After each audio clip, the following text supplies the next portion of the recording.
cần sáng thế liều phối là gian du gian nông nặng gian sẽ thay gì chun cũng lọc khá chẳng lại chả vì vì sao mình đi câu dùng cha dùng hàm một tí lệ dùng việc cần tụ câu thì sẽ cái mà dùng nên dùng việc nào thì cũng vào đâu thì sao mình thì hơn xin lỗi anh alba bị trả lời bằng dùng sao mình phải cái Bible đọc truyện để rem để chia tụ khá hàng lịch sử thì bộ sẽ lo cho nạp bên câu câu sĩ thì sẽ để đi hiện tại thân khi phá một lần chọn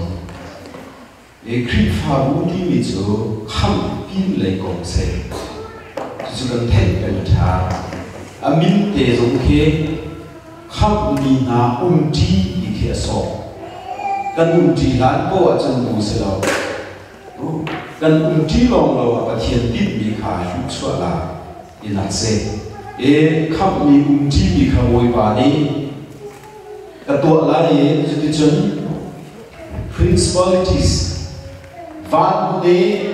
vạn chung đi viên tề heavenly places sẽ cần dùng ai đến khó chia viên tề dùng ai đến chân vạn chung đi viên tề dùng ai đến chu viên tề ăn bụi the metaphor of wisdom of God but here phim na at tăng tắc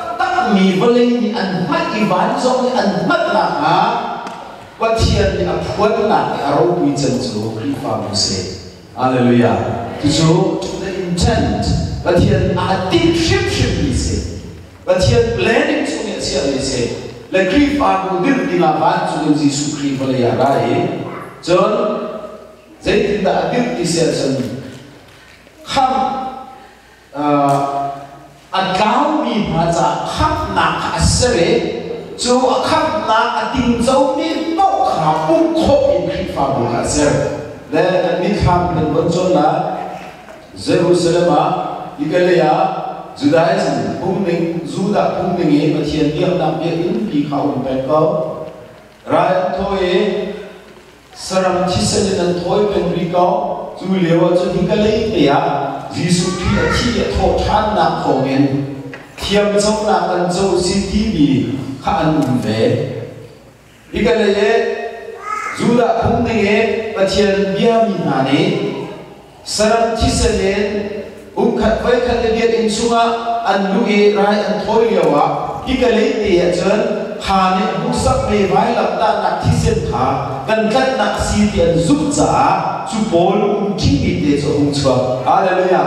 chú biết chân dậu rồi cái này chân kháng bối ăn đồ mế cái này chân rái thôi nạp về tu kháng bối vẫn đi có cút tăng miệng không liều cái này thì chân nu thì lâu pai thì lâu chen thì lâu Greek thì lâu đã giúp biết đâu ông chi bị không ổn bà để xem Hallelujah chú bố cái kiểu vẹn ninh chú bố ấy mang những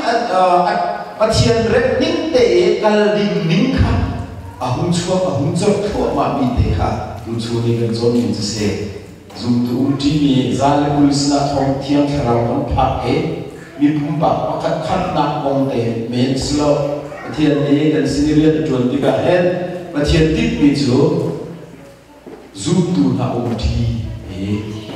đâu đó Jerusalem mình ra lại police là vẫn bị thọc ấy chỉ khách để thong thum anh cả Hallelujah ita thong chim nak bagian thong thu an ka chu bo thong na ka be chu bo zama an ka be lam ka tu zam krel no hu bi la Jerusalem Columbia batian di kaderla di mi thi na kut ka gates of hell ni an dai kho lo mi bu bi ka sang ha ani do nim chu thil rang vial e na ken do na khan be bi chen anh đã chia viên để anh vẫn bút để làm cơ tu làm cái sao anh ấy chỉ anh định chỉ đi khá đi hindi dia là hen khi pha bu giải anh cha biết mi anh chú biết mi anh độ biết mi chú ý đồ thì sẽ Hallelujah Hallelujah ý đồ nó chiêm chi cha lòng khao ra mà hình cơ điểm sự đó chân trí vẫn đã thiên xuất sai rồi vì cần xuất xuân lại đi cái tham lại khắp biết lấy sự dân giả ra được sự bu khi pha bu ở rồi ta hen revival tam ya cần đâm khâu ta đâm điều revival tam thì chúng khắp xử lý lâu vì khắp nạp của sự chúng khi pha bu ở rồi pha hiện đó khắp công mà thân buổi lâu khắp công là buổi vì cần sự lâu dây tin đã cần chi lại dây tin đã cần tới chi lại dây tin đã cần chuôn chi lại khi đó họ còn quên là sự chú thấy về một sự cần làm cái là hết khắp hết vì rồi chúng tôi là chúng ta trả chúng đi vay vì sự cần hết chúng tôi là xin là anh giá là chúng tôi vừa dễ cần thiệp mà hao dù công chúng tôi xuống là phần giấy vẫn rất cần trông thằng ấy vi phạm số dùng cũng chi vì sự chú ở chân bồi bàn ấy mình xin đến trả bồi bàn là cái đề giống muốn xuất ra không tu là cả sự tiền ấy dù hiện chân khi phạm một khối là sụt tung bị khả hỗn cho ấy mình bu bị là cả không tu và ở thiên lý ông na đi là cần cho lẽ ở thiên lý ở turun na ở đến bình châu và nên ông về so lâu mình bắt khát thì van cho mình bia ở chim so lâu Giêsu Christ ni Christ pha bung cha của ta hen đi cái hay đủ để xin áp quật lên luôn được không? Hát lên luôn xin mu. Yan khai nào cần sống chiều không? Man, cái thiên pha cần xin chiều man. Cần mà úp bạc chiều lên cái thiên về cái nào khảo cái câu là man. Xin là anh chú nào thì anh ăn bánh thì mình sẽ cần chi công cái gì? Cái thiên nên thằng chân sẽ có sẽ chỉ vì khi phạm vụ bồi bà này bị thật bí gạ để tham đơn khát đơn hình đơn thùng kê cần rên sẽ chớn Giêsu Christ này khi phạm vụ bất xác định ra của ta khăn khi phạm vụ hông tu sinh ra của chỉ cần thế cái mà hào cần đi tu thì nghiệp chân kể mà thanh tỉ là cả mua sơ lò thì cần tu nên đó Giêsu bật thiên system sẽ đi lò nếu bố bị cái đồ vật chân làm khuấy là tình giải set up tua bị chúng ta là cả upa sẽ chỉ mà cái đấy thì upa này đại khái là sự mù cần hiện thực hiện cụ thể chỉ ra cụ thể và thiên thì làm cả là ya để cần tua hi tiền vẫn xin đi là ni bakal kan ni upa cái là đủ sự chân viran hồi là đồ tốt đấy another task chỉ sợ ông bắt ông cảm bị ăn tốt tất tất mi riêng ai chi mà để hallelujah dù riêng dù bà hiện cái ý bà thiên là bị lăng cả bà lái riêng rồi đến khi vào người bồi bà này thôi đi anh sẽ bà thiên này cái người hiện cái sinh tồn này bà thiên này hiện thiếu thở và thu tuổi mai ông này cũng đã nói cái chim khâu lẩu cái chim mặn lẩu bồi bà này dán tân về để xe lôi phụ tồn tràn dán na xua lá mình xin thế là và thiên nhiên thiếu thở và thu một tuổi mà khát nạp cả nằm lên đây thì cần sạch thán cần độ thán và đi là cả cần đúng chính thì thán để sạch dù có số chính thì độ lớn cái đặc biệt revival chắc nạp là cần xin tốn lâu thì đúng thắng không gì là in the promise of God but here về cầm khi vẫn dốc sự rồi cùng về cầm chú đi prophet Paul về Sydney khi dốc sự rồi lần lùng suy lùng vẫn tụi cái hấp về cái số là ấy thì sao vẫn tụi cái này mi lùng chín thắng cần về là ấy cái nói suy tu nát này mi nun anh ấy để tắt này vẫn tụi cái này mi cái nói suy tu nát này mi lùng chín thắng về là đấy cứ apa bina thiên thar tu se apa thuna tu zaida thiên thar ser ti se chun tharau ram thar se the new spiritual era tharau ram thar se bekam lut pol met ne an vẫn rất y arwa ziam met an thiam chi thalo ni tharau ram thar se chu tharau ram thar chu khi fa bu se khi fa bu tu ding kal ding đi hung lún đi Juda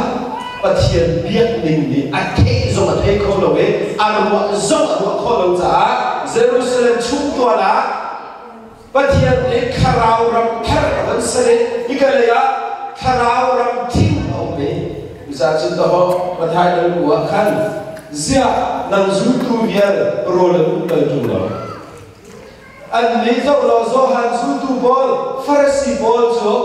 lo ro tu le tu le an hi nang zu tu ul bal tu lo ya an ban hal ti ga ji su oh mo nei tu bridegroom mau nei tu pa an laki au liu a ro du ha ro ti amakha an lak piak ti ke an lak ma ti akal ti ke an lak kar au di lo cha phak ti ka an u de la ro kan uli kan ban hal ti ni pa ka to ho hi ka hai ma chun do me ha ti ko chin bu ting de se an kha kal tak cha phak ti ka an u de la ti a chin ding ruwa misur thol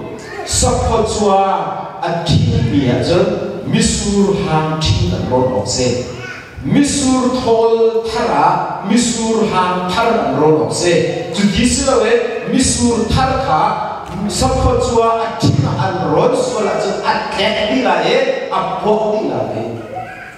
au tu nim jo juda hum ni pathian biak na khani zo ma um ko jisu chan zo ma moses chan zo ni se atu zo ma um pen e chu phung ding zo jerusalem a khna um pen e juda ol sit pathian biak he misur se ko le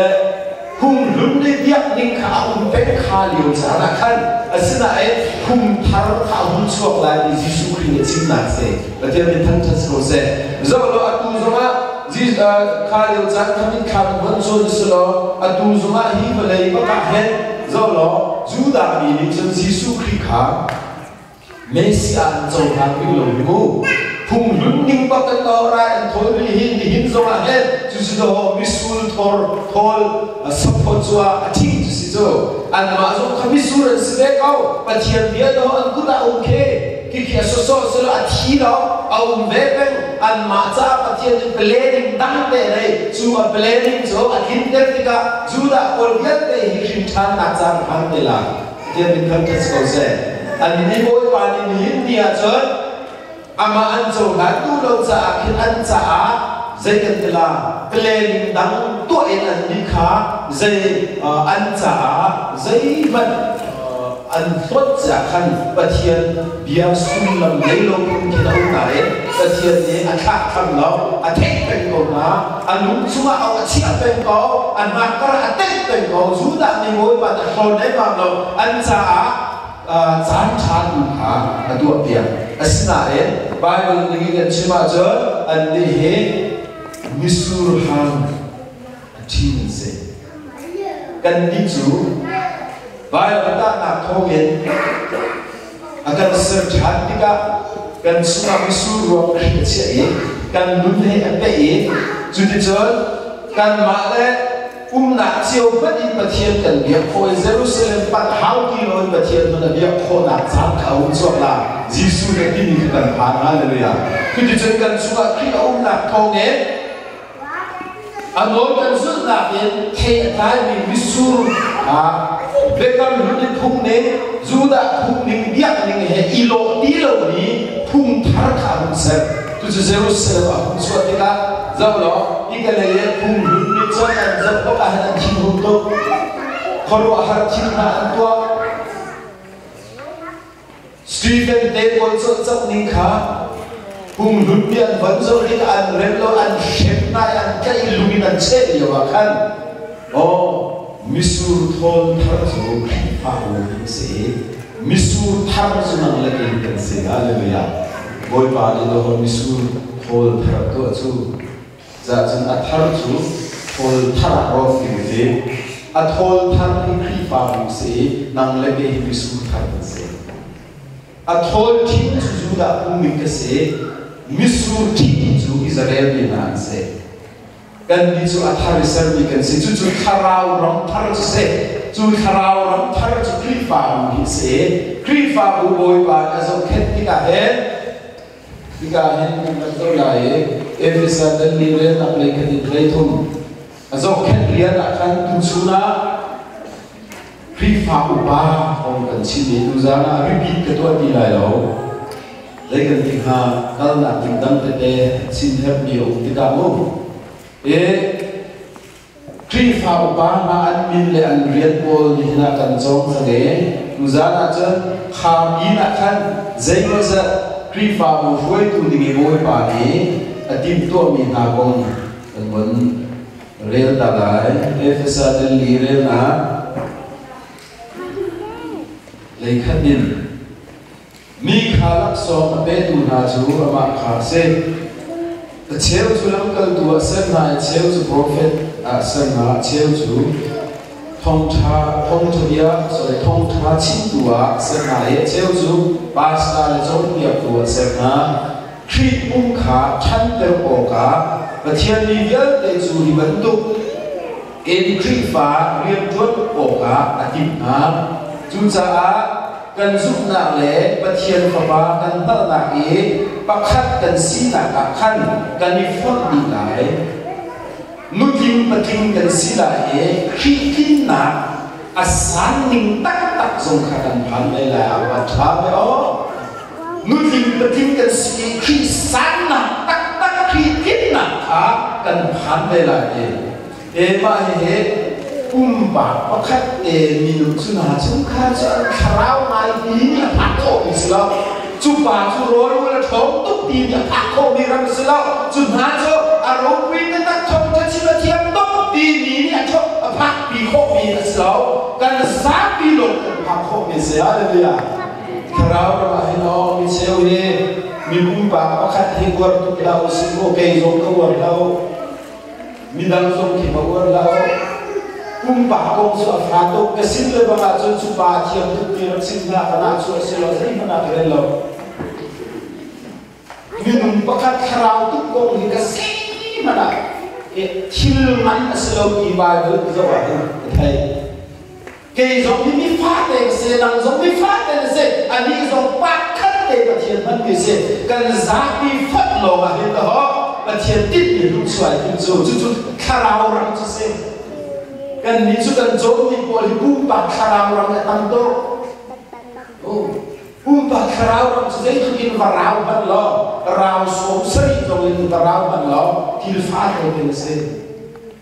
ri fa bu kong he choi khai ni chun chu na jo an kharau tu ti ro ram ki til fa te se an varau tu ka khan kan lo pi ko we kharau ni si chu tu ve ko we ka lo pi to asin an chu na en chun ri fa bu kong cho angan ika hin lai ho ile ni hi karan re man la mo merangin atui ko ban re ni kha chu sa kan suk na le pathian fu ba kan thot na i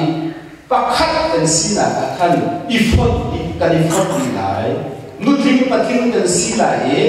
khi kin na asan ni tak sung kha kan phang le la ika merangin ko ban re la mo to that for the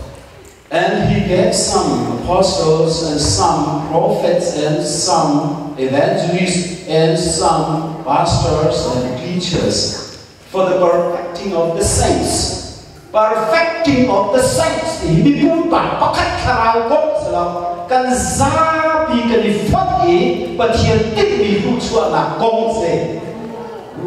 Tu sabe dito kan minsu pumpa kong ai là tu zai mu ki kan sarau ham de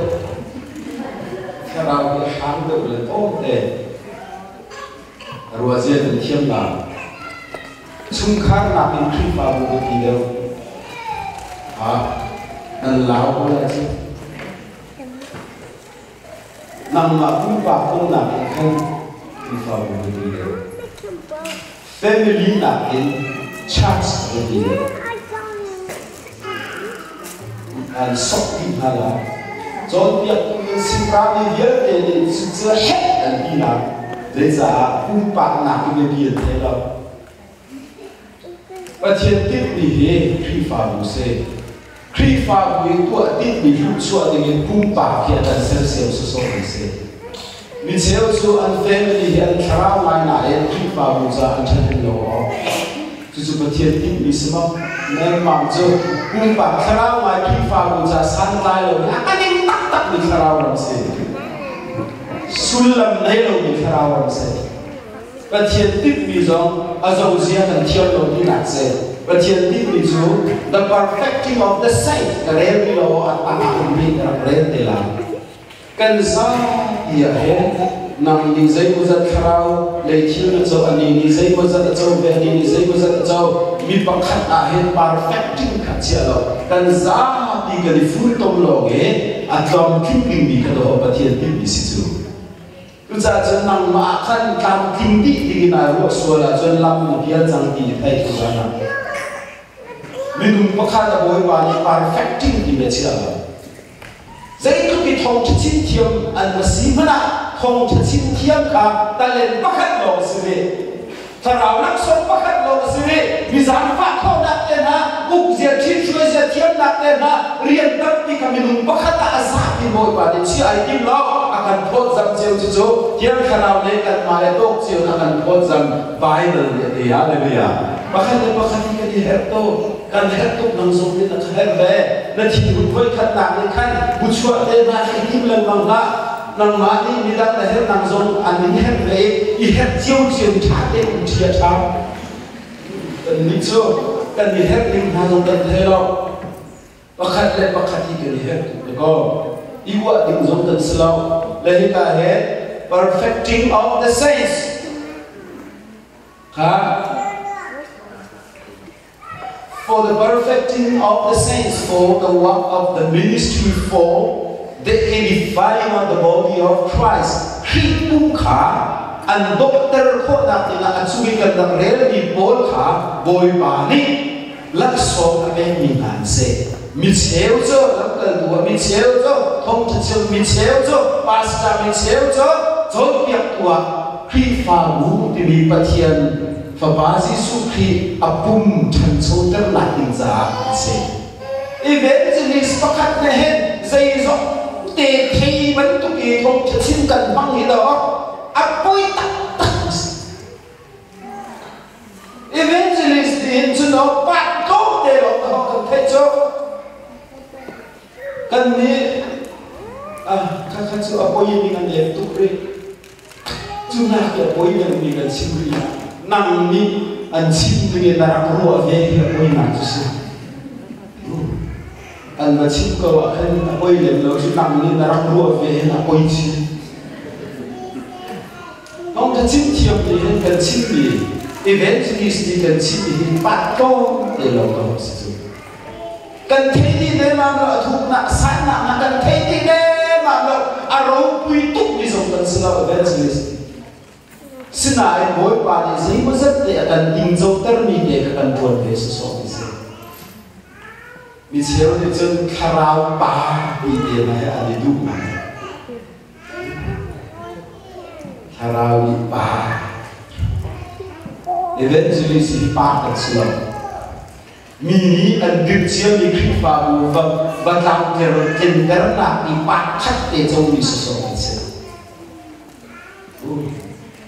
anh thấy cái là how cần đi cho lại đi evangelist đi ở trong mi cái gì bôi tu khati khan ruột đình sửa dễ dạy để cho ta pha túc mi bát tê lo bạc tâm này hết châu mình đi ông mình sử dụng sẽ lẽ for the perfecting of the saints for the work of the ministry for the edifying of the body of Christ lấy thun là till we come to the unity of the faith và thiền thì tiết vì chỗ giúp là cái unity cũng khắc ý tua tiết mía khăn cần giá cần cái gì, khối giấy tiếng thì đã cần pila thì sẽ chết, and the knowledge of the Son of God, và thiền pháp bà Giê-xu khi ngắt ngã, adu ning lệ khát cần giá pin, akan kalpi, till the knowledge of the Son of God unto, ai cả hen, abe bi tuk mezo,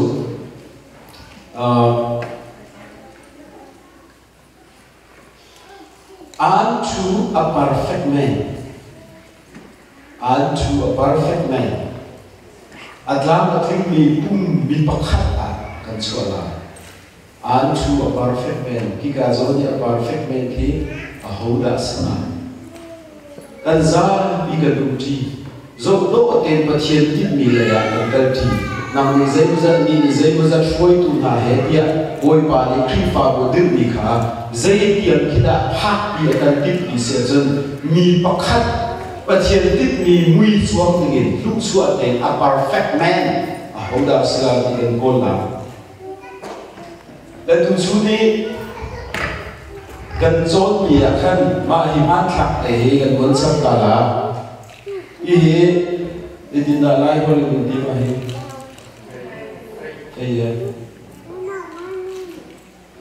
arrow spear as it in faith to spears chân kiều đi phải là con sẽ có cái trang chọn việc là nó ăn khổ tốt tốt mình chứ siêu kỳ quật APPLE party silawe an siko kate ala wakan tiamno la si quật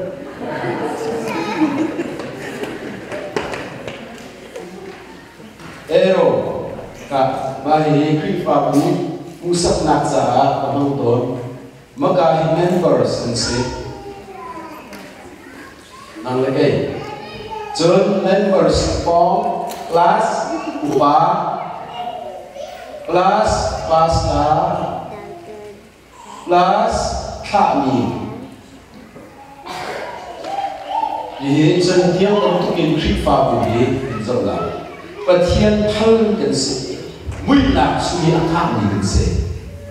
mui na sumi sal ta mi kharau sal ta ma pa hi khap ding se sual mui na ni au bi ni kha au tu in ka hil te the ti dingin boy pa le khri fa bu ya kan tha pa le ya nang le ke in chuak ni mi sur han po kha nang li bor zai mu zat te ni bor zai mu zat te thai zai mu zat te thai a woni pu khop mi sur ne na aluang e khri fa bu pa na put a khri fa bu pa he mi sur thei na zo khet e rep e pathian cho atai tu hi pan se in uzan ni kan bantam do le chun ta pakhat te ka ban repeat lai mo pathian fa sidin chuak ni mi pum pa chiao in kan su na kin thei kan lai ni chu thei pathian cho chu khri fa pa he lai tu se a rep tu si chu chu miram stewardship ya really Greek ni oikonomos dia dia oiko ti zorem te chiat na se to arrange nomos ti se pathian cho na se zoom tu i pachuak ni pathian cho rem te i chiat tu hi tri fa pa se dan ni chu evan jong tu chi pai sa jong veng dia ma te te hor rel di and it's up to that. Bible now it's all the PhD doctorate now the ma de zu ministry the bit ha ministry cái tuổi bây Bible ra là đang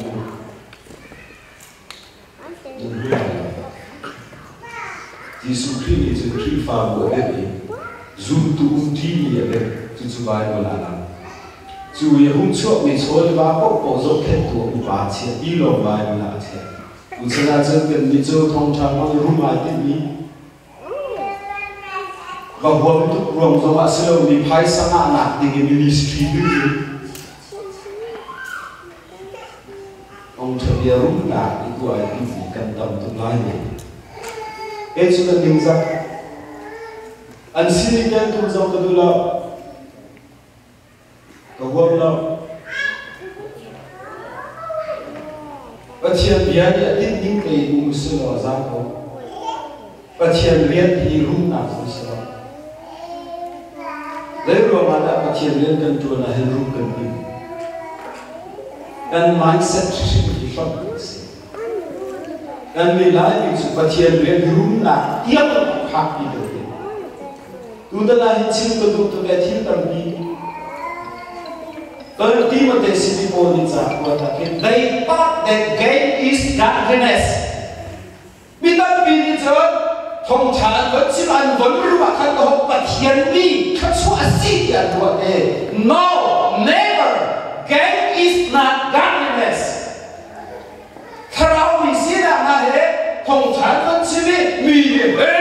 phải sai hết mấy hiện vật kia kiến mò khắc xóa hết và thiên mỹ sĩ là làm thế là nên mà slowly but godliness with contentment is great gain lo kiến là ngăn tắc tắc tu cho phải sai hết khắc xóa khăn slow và thiên mỹ sĩ là mi anh lo mà khăn lo kiến là anh mỹ sĩ đấy hallelujah và thiên mỹ sĩ là ngã kinh số để vào cái đấy cái chú bát thiên mỹ sĩ là thiên đó, người hiện nay là event chỉ sử dụng cái bát thiên mỹ sĩ dùng lâu đi, căn tâm tốt, thông thật sự thiên mỹ bát thiên mỹ ta lạc lâu, thảo mỹ gạt lý mỹ cho chủ biết là gì cái mỹ cho bát thiên mỹ dùng tận dốc kilo tu là hết không?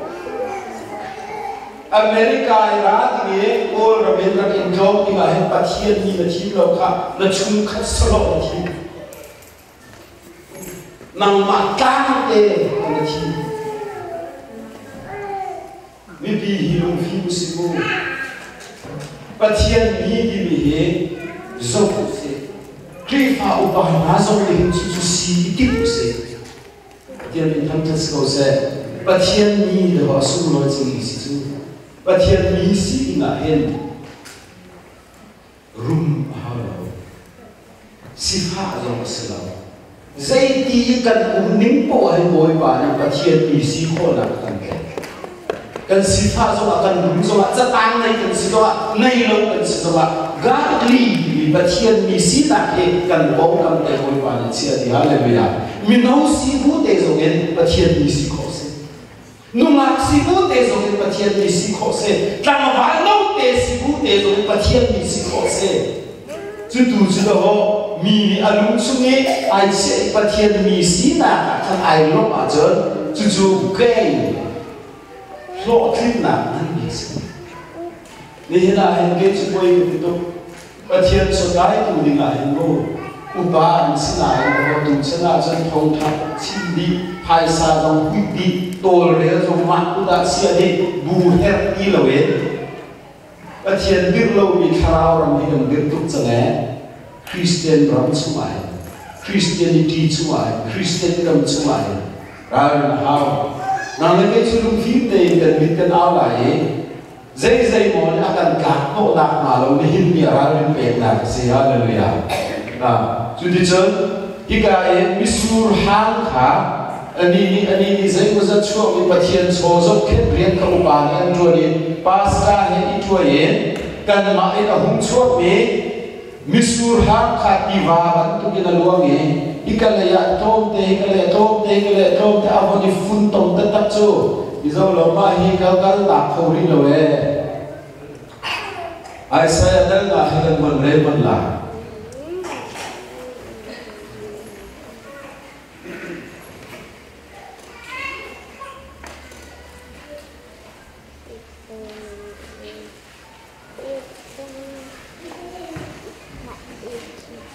cơ hội bà lẽ mi su lùm thang của mi na hiện nay tụ với lại chân đạp tam chủ mà cơ hội bà mi su lùm bậc tất ấy với lại khá cho I lùm khá hơn ha mi su cùng cho đi kun khá chi ha mi su ruộng trong là chúng ba khá bậc tất sắc ý mi su thấy nên nạp ra chúng khôn bậc tất cho cả tiền khá sử sẽ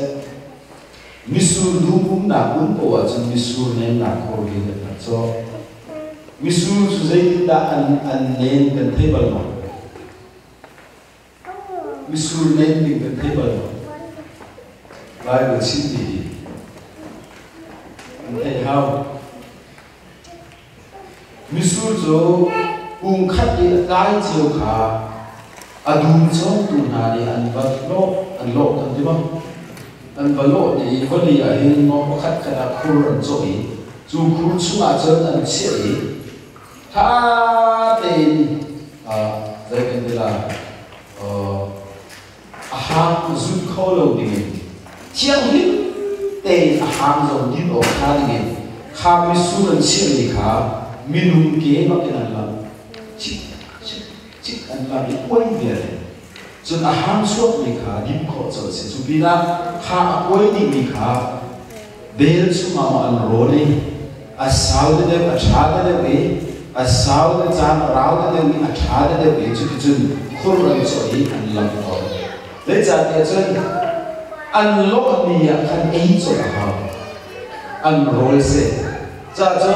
ready ấy khó để làm đi hàng suốt đi anh ấy khó cho chú lòng anh sẽ đi anh thôn xuống thôn rồi ta sẽ thả chân thôn sẽ sử dụng thôn cho ý là cái bel su mà anh rồi đấy misur hàng chia là khá không đồng tiền này lẽ chú cái misur khur khá anh em hiểu nang mai thay mi khá cho nên khát đi phun January February March rồi phun tôi mình hốt để cũng đã phán đi xem khi phạm phá cũng đã phán Alleluia bây giờ khét tu đi cả bốn bạn để thiên nhiên làm xem cần đi event để qualify sa lại cũng được xí lâu tông dòng tông được xí lâu event series thay sa qualify ninh sắc ninh sẽ thông chân chính tùy thay sa tông ninh dòng được xí lâu thay sa tăng bị ngã bế dây mà tua rồi ninh dòng được xí lâu cần riêng thì xí lâu cần mà riêng đâu cần kết chi tâm tu rồi mà đó mỗi problem mà mình ta đúng là sự Usada chân họ hiệp để cái chi đi im cần lúc lên hai sản lúc nào cái cuộc giúp nào cái là thường không đâu pulpit chúng mình cuộc đâu mai chúng mình hai sản lúc hiện cái lâu tất tắc như thế đấy là cái chân the root of sin the root of all evil is the love of money hai sản lúc nào cái xuân viết để Usa chân hai sắc có hiện đó cuộc giúp na cái thủ nóng được bị lung lúc đầu chú xuân viết tên là cái xuân khăn bị the road thì mà cái cô bị the love of money sẽ Usa chân hai sản để hiện là khăn lúc tung tôn giả hai sản lúc nào để hiện và thiên Bible doctrine viết tên giống cái sốt sẵn tế bình bế mà không đi khó ra phát bị cái là next generation of who took that in me can we don't get this of a boy creeping in that and hai sa lu na na lu nan rock so la chân Bible not treat a ping peg in the man this one like the ha ni na hen kan ni lai ni America ka kan pha ka hen pa thien tin mi alam to thien ni tham chas ko se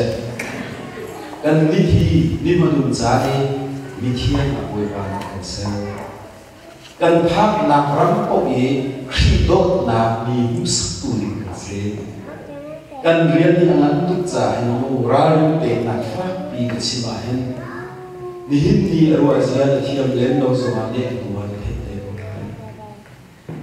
bài mình đọc chuyện hết để hết trả lẽ chút tí chơi vì vậy bạn tôikin aluang nghe trong thế chiều cần thấy cái thảo với phun tổng thì cả ubana tôi lên là en pasda mà thấy đi en khá mi ở phố rể thì cả e kharao cao anh có bảo đó kharao cao cái nhưng mà hiện tại đây kharao kan bu khổ lâu là cao xin sắp cũng khó lâu liều là cao hơn tất cả thế này đấy sự đấy có đi qua chính đúng ý sal tam mi khao hui na mi atem trốn mi sna nang ma le ke ma sin mi sur kha lo ubana to re la kan abalong kita za fa na te ka le u hi ka hen zai da ba phak mi ki se zai da ba phak na kha mi ni ai phor e ikai abat phot akin zaida kham achori lo mi kharao anumri lo mi se zaida ba pham mi se zaida ba pham thong chabia ina se za chu nang ma si le ra mi thong cha kha asila phan alak kara mi sun tam bi nei thiên ni thằng thật sự sẽ riêng tâm biểu bị cho rằng là activities tâm biểu bị asnai akol chu karao lau sina khan la su ta thiên kit mi se le cái he personal kong salo achum mun na zawa chu kum pa mun cho pe la asnai aza pi fun to ma hen da ho boy ba na tin mi ka cho la chu za chun karao ram kan ro fa de kum pa thil tu ki kan la ko silawe kan za pi kong si ti kan ro chi kan cha ma kum pa pe karao bi si tu zo ni kim lo how le lo and the Pentecostal Creed Farm has mi sel ni Creed Farm kong thei sa sai tu lo karao bi si kan tap an lam ling zo he ka ne tu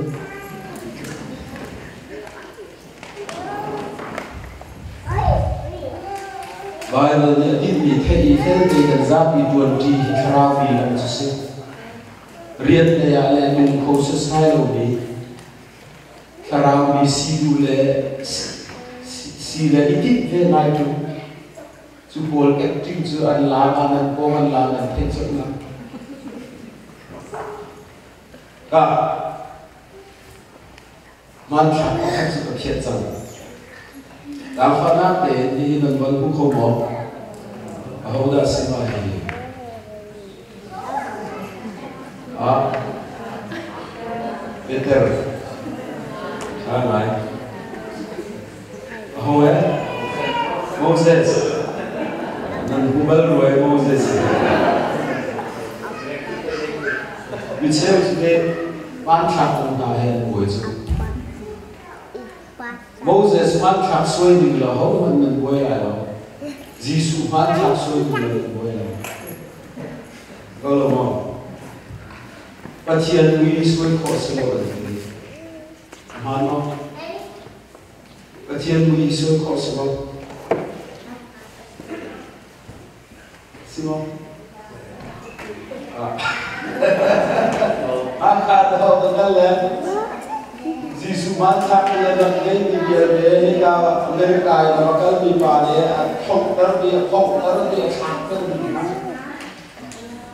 Siapa anda jadi dalam roda, jadi pasien mantap soal koselo bila kan haknya dia roda ini. Aman tu itu pasien mantap dia tidak soal kola. Senai Yesus mantap sesuai kose. Yesus hikan makan tu tebi nungse. Amak chan dia akan kamera ulung jah sesuai se. Selo tak lah selfie mana itu beben lah makan. Yesus hikan makan tu kisen nungse. Taksa lagi bis rol zo macam ni. Ngai zo macam ni. Atha zo man hak kok ni pada kose tu. Za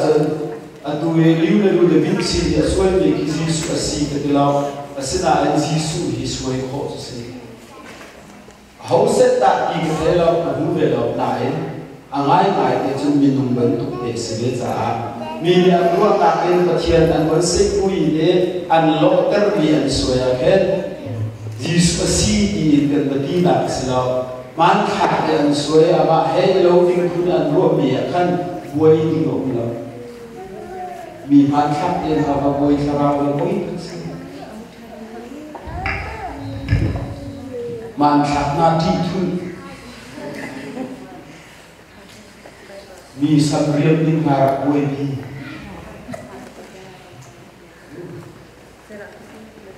a buai tak se sarau rajia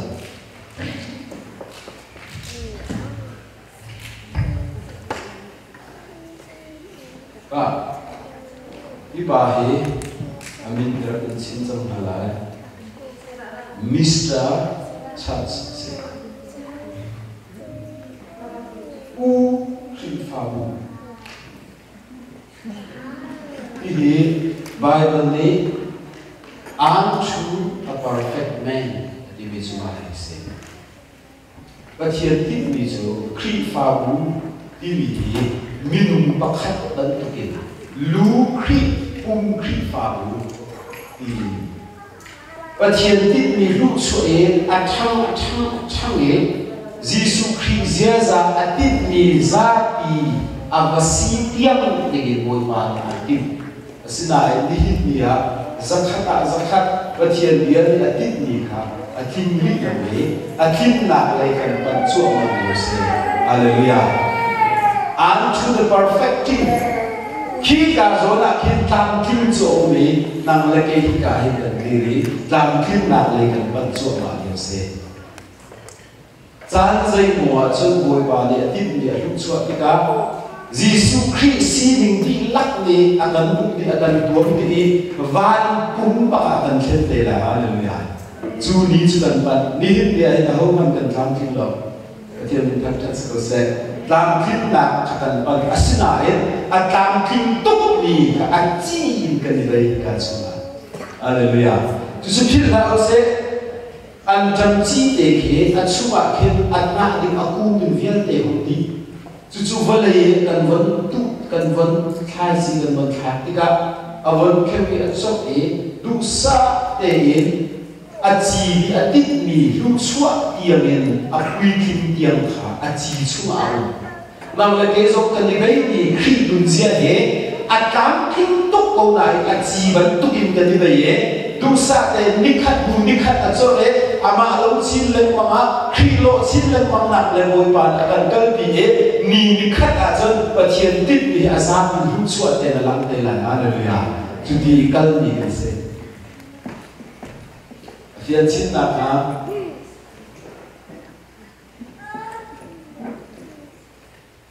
kan hoi nu pakhat ne mi phun dang e ni ru mi kan hoi lu chu pathian ren ron se apasat chu ado ngai nai zu tu se sau bi lu chang nai an pa ni hen Christian ni anang tak la zaya ren role som ton le ma lu ni ka ba ka la hen an pa ni mi siu zo na ka zo ba lo iban tu ke ka sei ma na ren le lo Kazawahan mui chin chibi rule an ke ani bu kazai man poi bela la lo bi zo thi man zo zo chen ani alung kim pe pa thien bi ha kum zia thi ngam ya bon zo to ka khan Christian pa thien da ti lo zo ti pa pe a awi Let the economic hearts of the rich have people as well. Maybe I'm not sure. Kadam change the upon the Sarawi or go in point so talks with it. Like a control bar and in a total time. Kadam Paticona and Munsu Adamana, Kadam. A color hero is a color control. Kalau kalian mau saya akan memakai kita darat mandi. Apa sahaja jen, how the sea mandi. Kenapa terai? Oh, nak terus tak tahu semua terus belum nak terai. Arab, anu kami mandi. Saya le, kana lare saya le. Sambil kau sare saya le.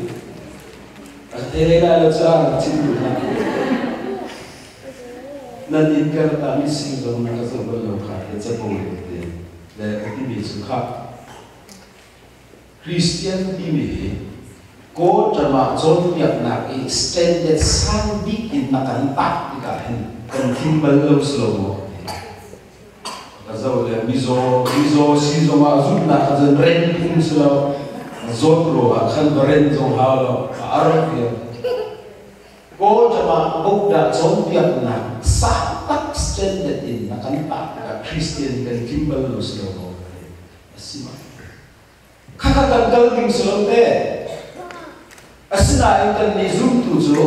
Jerusalem mai far mai chi te chuni kha angan chin do man edi som thum le som ri lak ta ri thong tha mi rung thong khat ni te si de alni kha mei fa kha ni hin zo man ba ta dil te biak na ti aman chen ti Christian se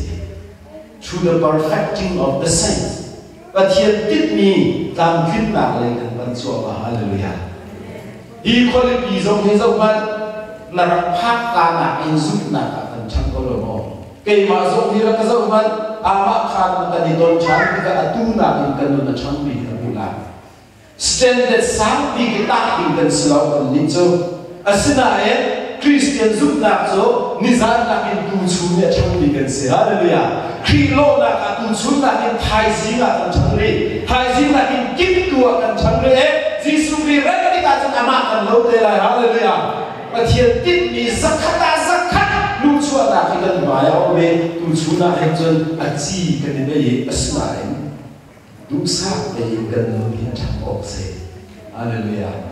nun trắng lầu trắng na vì vậy mà được tu là thay cái gì để mà đọc lối mà cái mình thay cái gì có rất thay đọc lối là azor là khát thu vào bây giờ đọc cùng ba đi này sao lấy mà mình thằng nào apa itu bahasa terdidik selalu pasien dia khai chỉ vẫn tụt để ăn luôn à khi đó có cần làm kinh lịch đấy mà thì mình thằng thật sự sẽ xin là anh bôi qua đủ thì là khai gì là cần chân ngọc sẽ bét là cả nun gì à rồi rất là cả mũ là cả hết là cả kịp tua cần chân lịch cần chân lịch bằng lại và thiên tiết bị lúc chua tiền chân lịch bị khai chi ở đông mi cái này bị sẽ hay là gì à giờ chúng ta thấy bên lại thì vẫn tụng cái bắc khát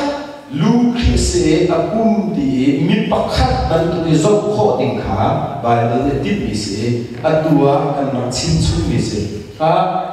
cái này CBC đúng không CBC GR cái gì đó GR thì cái lớn thật cái sắp bằng hậu để mua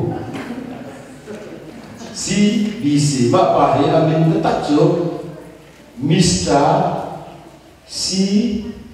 CBCGR và hệ chung khá dễ dễ đây và chung khá xóm lì chung khá xóm lì mình không có khát cần xe thì mình thăng chất sự cầu xe chung cần dậu là đúng chung khá xóm lì thì khi phá một bậc khách cần xe CBC cần lưu chú khi xe khi bùn cần xe lại chú ạ sẽ tranh nghề bồi bàn là cần lưu đi cần xe rep tê là cần lưu hallelujah chú Ephesus đã đi chú mà hẹn rep tê là cần lưu nạc khá alam rep nạc lấy của hẹn kùn lực đi ạ khăn alung bi kham bi khi chu chumak sak ni rem te sak ni in kan se khi pa kan se le ma hi di so in ni se ba no ake ga rao dai da to la di sia chen ikai atlau ni a chi deng mang ni ikai ram quy na ni se ti ni a chi chu ba mi tu tlau ni kol ni ni ba hai bo ba ni khel ni se ati mi tham cha se ko se zu rian chu kan ron chang ni se ko kan ron chu ma mi se ko thil thar chin lo tu zala kan si na te kha zai set da si dia kan ron zo tha ni se a thar chin lo kan si na kha a chungi bon hu na kha le din mi se kha se le kharau thau chu kan bol polo mai te mu zat chu rau thau kol he di so ting so ke a kar mak lai hi a kol na chu a rian se le ma hi adom na cha subject tang ki ka rian se mi kal bi ku hi chu conclusion de to ta la ti pa hi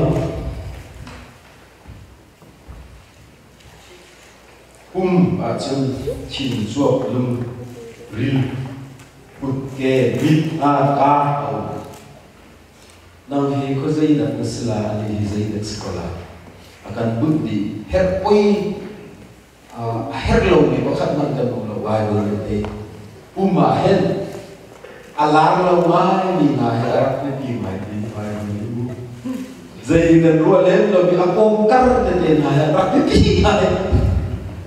pum gong he kri fa bu he ta chu na tha tu be kan put pa te fa a he do pum ni he chu so de pi to pa pakhat reverend ho a ve tak tuk sual te boy bazar le aphot pak le a de tuk na ka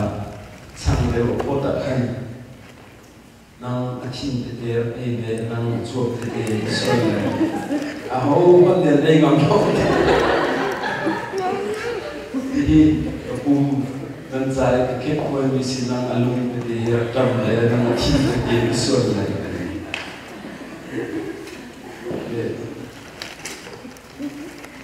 nang lagi hi krifa bu chunga khozei kat kan se na fa hi krifa bu ne chu kan the na kan bu pakhat hi a chok tha loi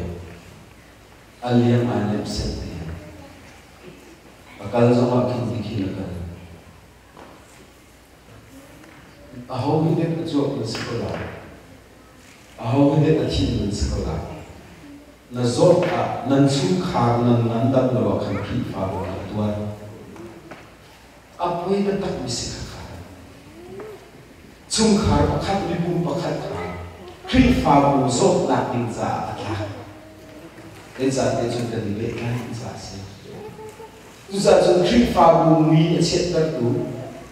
a zot fa tar tu silo din ta ni tha zo cha bu se nu chan la de pe bu se pa chung khar rồi, abe pi tu ki, kan ni chung khar ni tu roa, kan krifa bu u CBC, Mr CBC akut kesipo, mo krifa bu ni ka factor solo, ka zot solo, di kan ma di ha, kan izot kan, help se, Jisu Kristo kan songa, le krifa bu zot tu selawe, angan dam ni go enga sit by the parts of the body atangkani atang soter ni angana dan di sukha pumpak sidikha di sukhi ni sona di pumpak ikan ren heri au kan zapi achua kho na kan kha iti hinatla komla nan hakni sol lai ka phame pumpak khabuna ke na bilo di tika hen Pathian tip ni chung ka se asina tri fa bu hu chuat ila khan kum pa kha de bi chan family kha de bi chan asina di hi de lo la family a fel mai tu kum pa ka kharau de ba nu tri fa bu za san dai lo ka koi mai tu so kum se lo kum pa e kan thei dai kum pa e khri kan dot ka hial te a phi chuat na ka tri fa bu se tu so Pathian tip bi se le hi kan za lu ha ram dan kan ni ka kan kuta hin do la o me thom tu sa ko ro ni kan li kan to kho lo ni ka hi ka kan to kho ti ka ba lo do chi lo priam ta ni du po ki to re la hai san na dai ro khan no na dai ti na sa lo ki fa bu chen kan ma ya chok ni chol ba khi ni kan ma de to re kho na we ba ni kan pe lo khi phá upa bên sẽ khó khăn nặng lại rèn nặng tăng giấy bộ hiện sẽ ít thì kharau ram thar asini khi phá bui đăng nặng định sự se mi theo chu Oren hay là tui America với khát đất nặng sẽ Australia với đi cái là mỗi cái đó nặng phổ biến khi cả chúng ta cũng khi cả chúng ta theo khát tập bui chu chung khát theo khát chu an mát để goal rồi mission an chu ni ika hin member an situng za khan anilak lo mai zang khana te tikhan to lo ram kanitin halai nang ma te mission na don kho ti kan thai asina ju ba no da thina khat kri fa mu he na don ko se adu zong he ka fa ba me ria de pon thama thok le nizam le khan ka ki bi chang mission tuan kan tu e nan tu va te nan dizel lai lai nan pasta kan chot le lai te ka fa ba ba khi kai ma no le pathian rian tuan de gi song ko lo as zai za pasta nei upa nei chu su bai lo dok thi se en ni chu khi fa bui non nei na zong ruat le le kan tu po i tu ko le kan lo da fa na te bu cô rồi mình cần tác vì hiện nên cần đốt cô là ngu ra cần bồi cần là ngu đi xéo đi chân khá thì gần tới khá ra rồi đó nên hay đi chưa áo đi ra đâu này hay sao không mừng chị nên cần tác vì cô là rồi khi nên lúc bóc in nó về đâu khi phá bùa khá dây cần tình hạ cần khối là râm giả khu xếp tuột lạc giả cần là khu tế là cần dầu lan phiền của nó không chắc xin mình là rốt tí cả khen à xích khổ ạ chút mà chút cần thấy lúc mai là nằm mạng nó sẽ sẽ yêu khi phá bùa là lên chầm xe chung khá lúc bạc khá nói đây là về này ăn ăn tục là có là hay rút tục rồi bạn bài là đất chỉ cần xin mình để cần là ngăn đâm lạc dễ. Ika khen nên chúc khang phải sai nên vẫn bé tập phá arung bạc bị gol rồi bị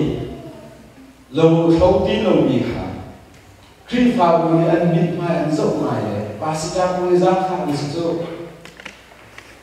Làm bán lâu mình thiết lá nên là rắc tuộc bây giờ không ăn dài ngọc lâu. Thế giả tiền chân ăn chuột tạc lại tiền phá. nó là cái tháp để bảo ruột cho cái lấy đi cần bật khó khi cái lấy giống thì cần bật khó ra cần ra được là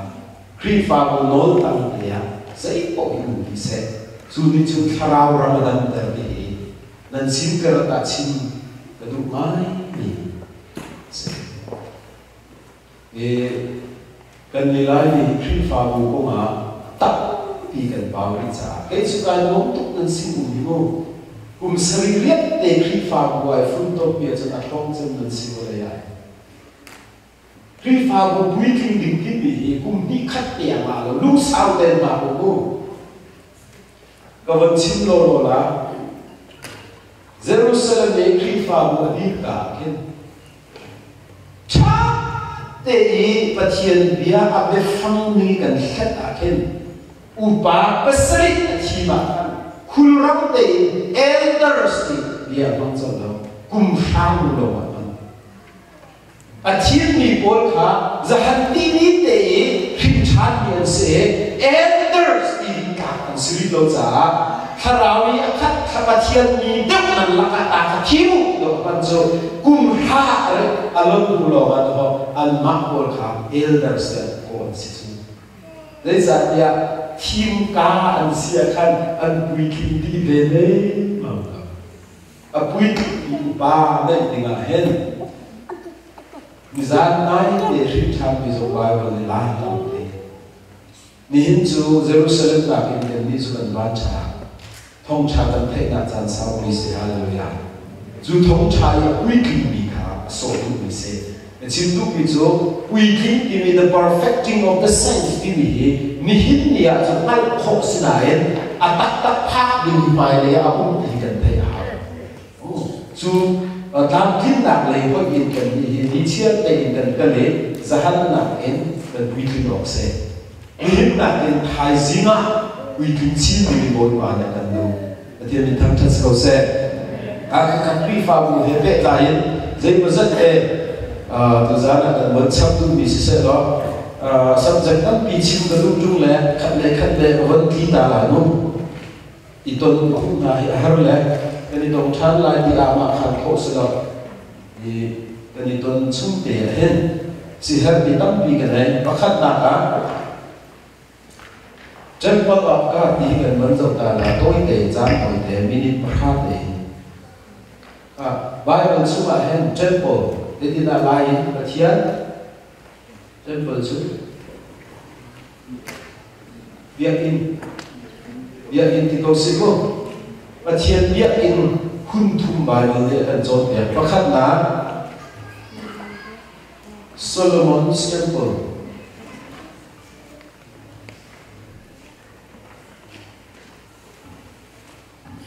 Solomon dia bi Solomon dia het na chu Pathian ne David kha lung tho na chu nei ko na in sak siam lo nang chu ral tu mi se na kun chi sen chu na ya kal ton mi se sak siam lo ne zai ro ma da bin sak ti nga chu ti kup in Pathian ni street na amang ai Pathian ne hen be kam lu chi la tua hen be kam thar cha ya tham long te se cha ko be kam lu ni biat in ni be kam thar kha hu sak cha thi chua le mang amang bi in moi ba ni biat in sak ai tim lo we rem nei na te rem nei na bo Jesus Christ mani mangin sak ai tim sa se Pathian ni tham cha ko se ral tu ve lo ni Solomon good a sak e chu Solomon temple hi chu atu le tu dau hi atone shop tong to ne sak tu na lung put tu chu David ne nei David hi Pathian ni ka lung put ban tu nei mi se ti ba ni ro tu se David chu ku war kai so the doi le ka mang refugees o se le chu ani ka ra zaman mong smi se abobo ai him che to aton mi thil to mi ti ka ha do le mo le city thuk ni siam ko ham cha ni thuk nak le hlei na vok vel ti city thuk se chang a city thuk nak in hi ka siam ko ham in lak ka hin tum ti ko ro har bak se de za fat de se jo Pathian ni le so Samuel nong chi ki ka khan tu kil mi te tu chong mi te se la sak thiam na ni min au piang te smi ai to pa mi te David ngat se ba ke kha siêu ko hang de la ba chung ni chu chi ki tu ko dai no ho atin ni te ta khu chu na ka chu kum kul ba ala kra ba mai lo chu ye siêu ko hang chu da no chu ba ka si ran avani so ko khai si ko le si ko dia ni in le lo cha ne ni siam ka chút đất ka chút da be kam kuang Pathian thon na kum sak na be kam kuang sunga mana bel in chia Israel ko ne Pathian an phil na ma lo mana ba na ka bi ro be mi kha abel ning de che se dur ne Aaron chiam chút kha suma che lung ka an tiel ni Pathian te ni lung ka bol mi kan che chu be kam buam zo an kan bi na ko ra lan dai zai sa te chun an sina Pathian om di hu sak na se Jesus Christ hu sak phon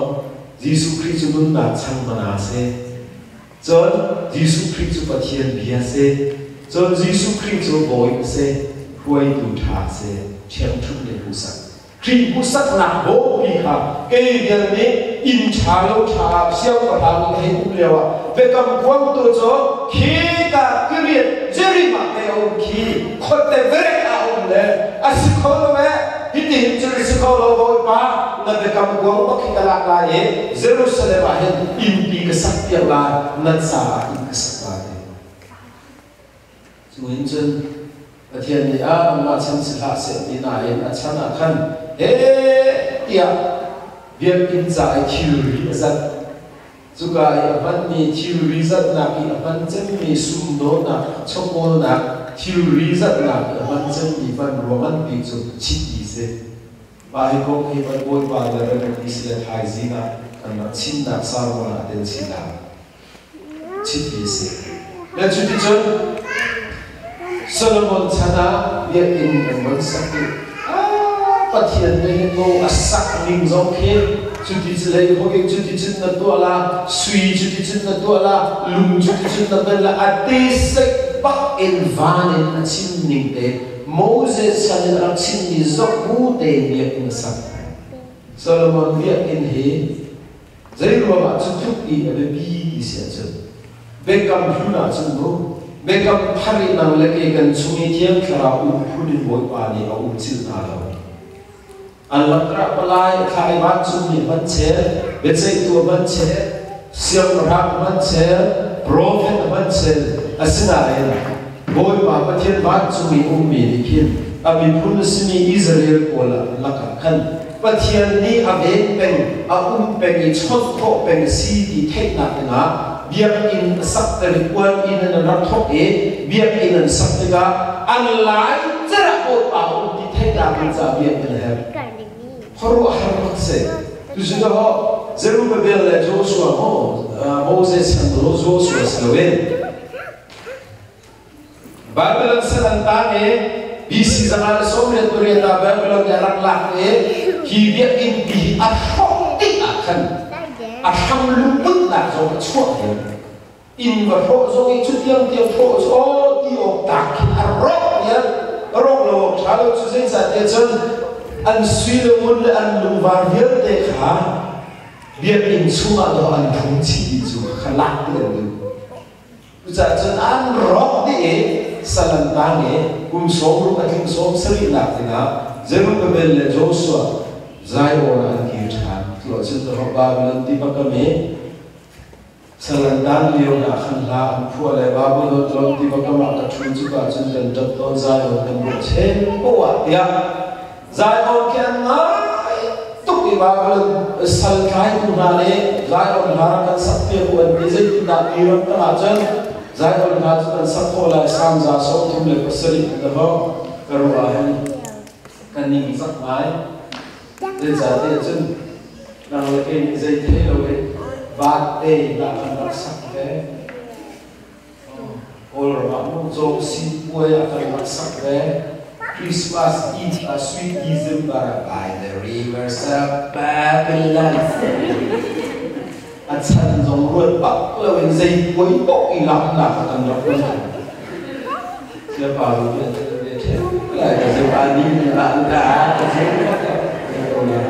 nang wala ke ma chi hoi ho ko so kha so kha ka da ho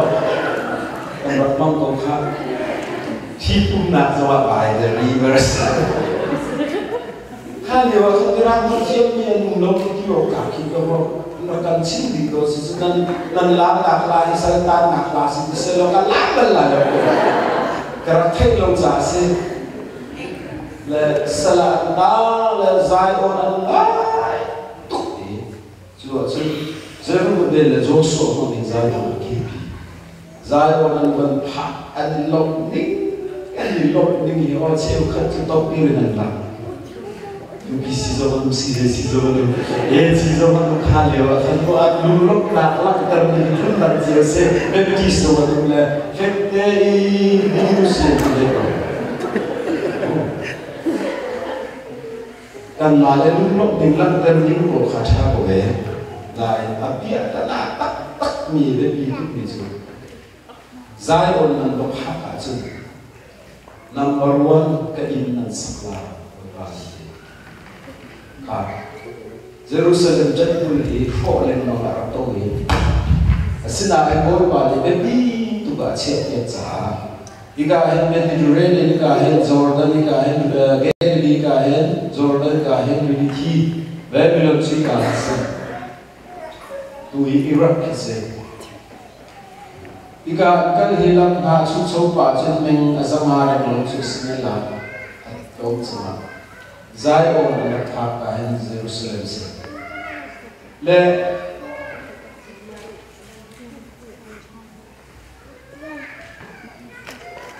Babylon di hu sak me chu itsa hu sa na chui kan sa da se Zion ni usap itu, Zion ni sulam berterima, Zion di acan berterima, Elodi Zion itu fortress ralfuam nasi, swell suma saltani Babylon ni usap, Babylon tangan ekip kue di Babylon ni kan suami Zion Yesus Kristus, Yesus Kristus dan Zion se, dia bukan terserah. Yesus Kristus kan berlalu se. Giêsu Christ khen tu lung bise kan him na lung bise Giêsu Christ chunga kan se iwa hi mol he khap na ram sak na lo ten se le ba ga he ta pe pi tuk pe jo zayo nan phak pak a ye kun sa la de a ari mu sibu sual sungin luat na kan hu Giêsu Christ chungi kan wa he Giêsu Christ akan fiel me jo zai na akan fiel lo in sak akan fiel zai tin rok nen tu na um me kharau ta Giêsu Christ chunga um du za chu jo ba kham na lo ka in dinga ka du na i rian ka han chang hallelujah nun le rian ka kal ji zoom tu nun ti bi rian ka kal ji mi se rian tel lo nun boi ba la kan de lo in sel ni chu rian na in da ho zai mo tu ta le kharau ni an ser ni na apoi na rian tel lo kharau ram chi ni song se la zai wa lan bon phak pa ka biak in sat dinga ve zai cha ke jon ve kam thai sri lo we khri rat lan se pathian mi na jo ve tu pathian an nei ti an lai chara khan a in an sak piat na a wa chu pathian nei ami ma ra pe ke thon sa ami ma pe kai na mun kha ser basat jem boy pa ne do le Israel bol kha an mak pe ai jo kan ma he kan lo ma ye za lo na bon kha ke ni lo na chu boy pa so kha kan chu kha sa boy pa so kha ki fa ti sa boy pa so kha na ai dia ki sa fiel ni so an hun bak lo le foundation to ti so an khu liu zan toi ti an khuat luk la kan lung to ba lan chi zam ta ho an zam ta ti ho an ma in le lo tha in do nei ni ha an sa ro a se a thia da thi hu ko be ha ga da ni na mu ni hi bi phun ni hen ko pa in sak chang si lo kan si tu ni sa den lot chang chu he sai on khao khak chang chu he pathian hian bi tuan du chung lo ni Israel ko kan atu chunan tu lai na en na ni za ba lai lo ading chunan ding lai na en na no thian ni ba lai lo a khuk chunan shuk lai na e nan lung ya thim ba lai lo e piang khar chu ni pathian len tuan lo bi mun chu mun ro sa se zai thuk ma in tuan man lo na ma mi ni khan na lung ni zai tik mana na or thi ni ba lai chu na en cho kan tu kho to te si fa ku te pathian rian ni kan del na kha ar pi pum khat te jo la pum khat te jong kha kan nun an din ho ter ku se kha an man bak cha việc in sak tu la wen an zam ta di ni kha van na thi ruwa jong ke ti kha ya sin la vole jong he no ke be la ye nan ruwa ning chu si ba la chu in chen ha kai le zung ko be le an ruwa kan rat pat hi ta ti rian chuan sham an bon thok bak in pathian ne tu la ne kha chua nan hu bal lo ni kha tu bia in sak na sham nan thok ni bak in thok an chua lai ya hallelujah ni kan ni cha chun kan thim chat pa ka an boy pa kan fiel ni chu kan ma ni khap na kan chau ber tu bin an ni zong ni chau ve se ti kan rian se chu kan nun se kan nun kan foi tu se ri fa bu chan chau kan kan wa chun pathian ram kau na cha in chun tu se chu ni chun mon pa kha chu a he kan ni kanan chuat ning kan na thematic chuat ning na pathian chuat ning hian an leo korwa han se chu pathian ni anol te kan ma chun an ni ho kan ma ru ani mi le ni tho kan chua pathian tho kan chua ding min khi ram li to pe tu tha kan mi to mi na kan ru mi he tha pe hallelujah chu cha chu kan mi to ding mi chu kan fiel mi to khase le ma chu Solomon temple kong se mo sat te tharau le thi le kan long na zai mo sat la um sola ha chu bien pakhat na se le temple Manila so zoom to hi se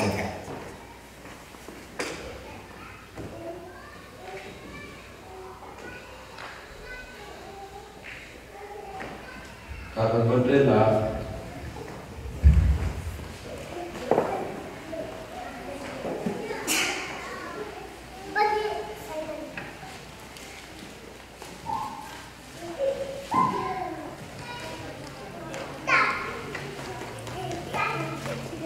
Israel thấy tục mi sửa Bible sang Israel thấy tục sửa sẽ nên cũng chú thiêm khảo biết in sĩ hà mà cũng được mò cả chú Solomon rất quan bí chú Jesus Christ là khăn đi từng đi rồi lên mang sài sắc lên mang sài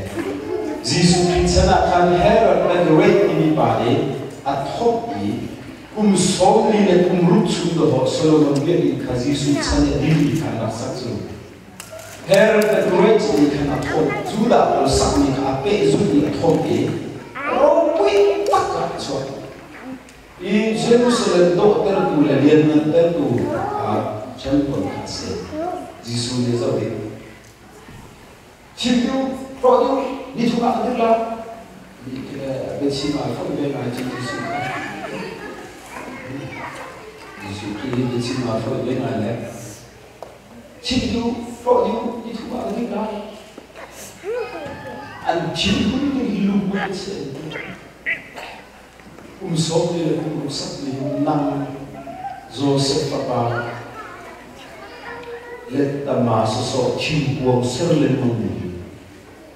anjing han oh bidu buat apa sih sibak edinda misifat alat lendo di Yesus arun di zonsoni somni le rusak di zon kolai sina boleh pakai di sini. Patian le amin halaka di lak terton nak Jerusalem temple nak dicaha, vai tak nak kami nak Serbia Haleluya. Kan bumi sual shok ini, avui nak akan terteri, akan top tiga kan. Subetak zumi bokha minum na isual akan shop dia minum sunga tiang kerau Yesus Kristus nome su arak sindu na si dikha azul tu somde athi atho thale tiang kerau pe dulo ba thebe dan teting ni su matha na kalu azo han ti boli an tiel yo han Yesus ni dia sim le zo han da tiel ni su ita tu boleh ayat Yesus ni sini orang nak misal tu, ati atau tiang kerau hak hukum zai bawa, aliam jezani Yesus Kristus ni anak cipoi bingkar nek nubia anjel ise. Tu sahaja Yesus Kristus racin ni kah adira an pejol belo. Tiang kerau pe asidu tu Hihe minum kun isak mislo yang patian kun sak ni jempol berat sini tin an patian cale su jempol bani lah so nang lagi zoom tu kan bumi patian jempol se patian tak selesai sudah siap ada top dia belum ada normal ni se belum tu lah kalau ikut sinai pastor selekat izamai zoom tu bumi temple tu nak se apa tu nak tu dengar pencol tinggi happy hari se apa tu nak temple tu nak so Ephesus ni semua pencol tinggi church se church ini temple of God se akan berdiri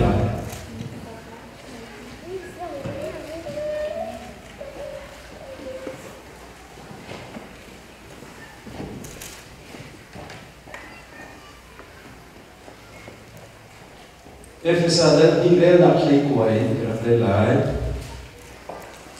Susah dan ni jentel ni ha, ramdam ni lekuai dan sidilau. Patian ni ha he, jon lain kan dan sijang ni patian ni sungkar cumi dan sijang. Dan ni jauh langkah tu na le profet na le asraman rapun ni cumi sak ni in dan sijang ni. akil lum chu Giêsu Christ kha se in chu in chen iten len long lawin mun khat a dir ter tu chu ama kha se boy ma bia in king a chuat chan tu chu ama thiam khanan se ama he da ni pe thai na thawin nan ni zong boy nang viat te he pathian ni a thrau in an a to mi in a servant se chan ba he mi pum pa ko si di lo ve zoom tu ti mi pathian in ke se hallelujah Christ fa bu hi da chen ko ram ka se chu kiam chu kan phak ni ko ha boy pa in ti mi pum pa lo ni kan la so la chen du mi he mi kan le ri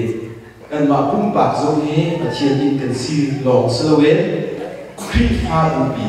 pathian in kan se da chen ko ram ka ta chu na ka it must be challenging you. Ahonin to the challenge the lamu le America jo men ram sino le Pakistan ni no kan rot di de lamu tu chu zai da si de jo koren so ko pakhat na dang thun re na khairu Pathian biak in nan si khan an hal I pathian kharau an chumi awm zong kan an hal tu cha a ho kan ni pathian biak in chu a ho a chen ama chu pathian ni ho ve lai zai cha ni pathian biak in chu thiam le si nan ma hin chu biak in chu din se I gorin chu ko pakhat na dal thum ta hi min pum kong sa I fa kong se chu awon challenge de ri chu se sa ni che ro Mithiam de rabi zor hal meu ihi ke ma to ten ka thin to lu mithiam chu selo le ke ma I ka hu mi hi man chen ka lo ka dir kun hi tak chen ka lo ke ma de boy pa na ka hui na to te study ka twa borin chu ko pakhat na dal thum ta hi minum pum ko selo tri fa ko se Pathian in sok sam len ma au e a ho ku chu boy pa na ho ve lai di ni wa zu ku ka pum a ro I Islam Kri pha bu ze le le lo e he I chen che mang le mang ni ko se boy pa ne la tap ni ki la ku na le tap Pathian ni fa tak tak la thot de na Kri pha bu ze le lo chu kom chu se a context chu le zong ni lo tang le zong ni lo voi kul voi so tu le ba hi ko hi minum pum ko se la ki fa ni ko se chu chi tian le kha lo tu zana chang zo lo le ma di khan ten chong ko lai la zu de lo se le ra be tak te na ta fa ko I ke ke cha chen hi chance ko si ni se John F. Sa zo ka approve se Korin zo ko pakhat na dal lei ni zo ka Kri fa bu pathian in kong se rom dal lei ni re na pariat in kan re se chen chu zo chu sorry re na kalin pariat ya ka Kri fa bu chumi kan pe ke na kong se kan zahara pathian chang sa tu zahara pathian di lo le Kri fa bu he the temple of God se I kha Uzana hin athar de the than malai ka thei ri ka thei kok de the chin mu thi ka thei mi tong de I ti ka ba ve ta to pe de ka thei mi chun de the chin lai kan ni la mi chun Kri fa bu hi pathian in si di kan chin ti le mi thiam dam pi chun an thei ko lai la den mi za pi hin chu ti chun kan rot la ton lo cha chen boy ko bia in ti mi temple hi pathum o me pakhat na ki Solomon temple se chu ni ra khu sak mi chu minum hi pathian temple ding kan nak se chu duwa zu tu ti mi hi thiam kharau tu to ke achon chang kho na ding chai red mi boy pa in se hallelujah o thiam kharau tu to sa lo te tu to ke achon chang kho na ni red mi chu ki pa Kri fa bu di kan lu ti le in the hotel kara ta no hallelujah hallelujah du to pen a chok ni kan ma la ka ai ta dia tu mon zel ni kan lunga bia chin che o ro van to mi pakhat te van diri la van sakya van la ma chun thiam khrao ya chok so hallelujah zu be kai no mi na se believer sa sa ka uma han ka ni tuk zai za te chen milam ki fa mo se ki fa mo su ni thang chat kan be ka hen boy ba thang chat te atui ni an ge an gon bi a kin to ho zik te an chok ho a chon sang ni sa pe an gon pek ba ka kin to ho kan nun ba ka kan ka ho ni hallelujah chu chu kan chunga khrau ti so so mi kan van chi thiam khrau kan la la chok na se den kan ta so se so le bi do ye khrau so te lu to ke chon sa kho na ni a in bi chu kri fa bo se chon a be bi ma ni chu kan kri fa bo he thiam khrau zalom te a mo bi zo ni tha un che khda chun thiam khrau za lo lo thiam khrau he ngai che ter kho se a mei fa mit der khose mi du mi mo pa thiam si a chak tuk ko lai zai din mi mi der khose ro a ne tu mi ki ban tu pe se kan ma thu lo ban tu te to thiam khrau ni sna kan zu loi ke ni kan som chen ma ngai kan ni ka ha ki ki kha ka fa ni mu ti la ko i ti de du ti za kan fo mi la ko de thiam khrau vi kan ne kho mai zo zai a le le lo zo ni thiam khrau ya lum lo lo ya kan zu loi ke ni lùng đông lâu tế mà lên cái tôi đi lúc những cần lùng điểm giá mà khổ tới tắc mi thiên khảo xe thiên nên tham sát cầu xe dù thiên khảo bin bì khi phạm xe xin lẽ dù không ạ chân vẫn xin lúc mi gần đấy không chưa bà nên khăn là lắc hơn nào rồi tôi tự phá lộ thì là vì nó đấy mà nó là cái lên một lần tra đồ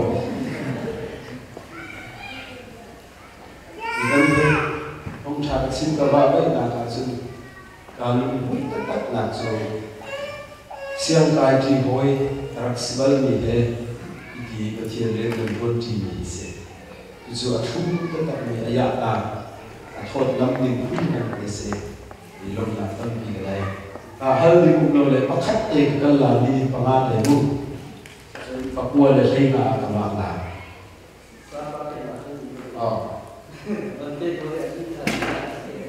đây là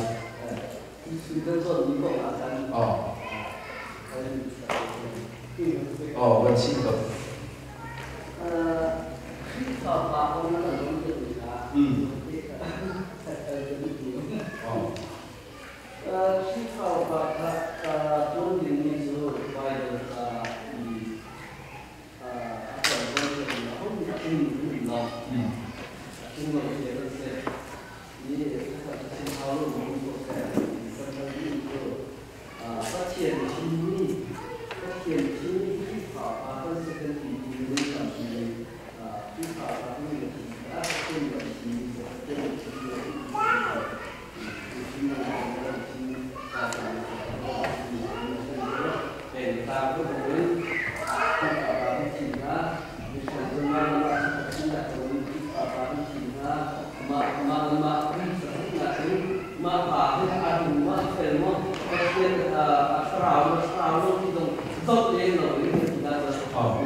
Ini kan le zaman ini kita bi kesukai fau fa tim le ini chin nan selau. Ram nang ni thong chin nan roya hen. All ram ni thong chin nan roya hen ke di lu na se. Ule na su ka selo i sat ki pu ko. Ma de de su na ki zo de in bi su. A tie chi tu bi zo se. Ni ki ke di lu na se. Dan ma pe le ta ni kan ma su ka selo i pa tie ni pan na ma zo cha. Khát lạc vô chân và đi là cần vẫn đi mì khăn dây cần đi ha khi phòng có khát cần đi cần chi mi hạ chứ và thiên để chi thì có hảo gì để cho sự cầu chú tí cần tí lâu à đang mong tí lâu cần thiên đi bằng khá chá cầu mà bên tế chú upa cần vân bù tù à khăn và thiền lúc mình thật nặng lệ lệ khi phá bù khá dây đã xin tí thật nặng lệ khá rào lệ cần tí là chú cần đế lại hậu đến bù khăn chăn ý ra rinh tế tù cần dồn sơ khá là dù là in chân bài bờ riêng thì nghe bài bờ cao hoặc cái dầu thì in chân thì thiên bình hoàn tận sất sai lại đó thì dây dạt thì chân tận thì chú bài bờ cao cần mang đầu lại bù mà đến cái chú nhé bù lệ ở chân dầu để trả chân cũng mà nấu bài mình khi vào gần sinh ha America là Australia là thế mà tất cả khen cái tí gần dầu ấy rồi anh xin thôi đấy thì đi chích chắc cái chú tí đi bài bờ hè đi chân anh đi hát tụng đi trả anh mà xin muốn tiền thì đi lòng hồ sê mà đến cái chú bài lệ khăn thiền địa đúc định tu lung suy chia ý sẽ chi bút để cần tròn hà là ý cần sống được mà tu tar lệ đến lệ qua tất tất cả mọi hàng tu lâu rồi cần là cái đi khách để lòng cũng phải vì nó cái để sinh hải cần mà cái tốt ý cần mà lắc ý và sinh ha khác cần đi bao sinh ha mai lấy của mà không có thiền tu định sống bút để ta chúng ta hết đi chú này nu pi pakhat anei mi te pole a qualification pol kha kalpi man lo chu zon na kha mi pi he kan cd ti da khan nan ma te lo ku ba tat na siu lo chu khan na ki chung mu lo zong kal kha cha mai kan chang ni zo lo kha ko ma khan kan rai thi lo e ku ba thin na ko khan lo han mi si e a pe thai cha khan kin chik chek ku ni bible tu ning te ti ta na kha chu a ha deu Yesus naik kakak kasih kolom itu sudah. Lalu nak soyo ulomi, blameless itu tidak kan hendak. Soyo ulom itu soyo ulom nak mau siapa lagi kan? Bahkan soyo ulomi blameless. Harus kita tahu lain ketika itu berjadi pada soyo itu ulom dibikin. Alo mai lại chút tí nạp in chân tí tí cần làm nào rút bài chứ có là không không chứ có là rút bài tóm cái bài lên một con chữ mà để cho bạn khăn cả chân nạp làm không nè ôi rồi mình đã vẫn ra đi mà để cho bạn khăn gian dây một khăn chữ đi về bạn bia đấy đi để đi rồi cần cement là bạn chân nạp này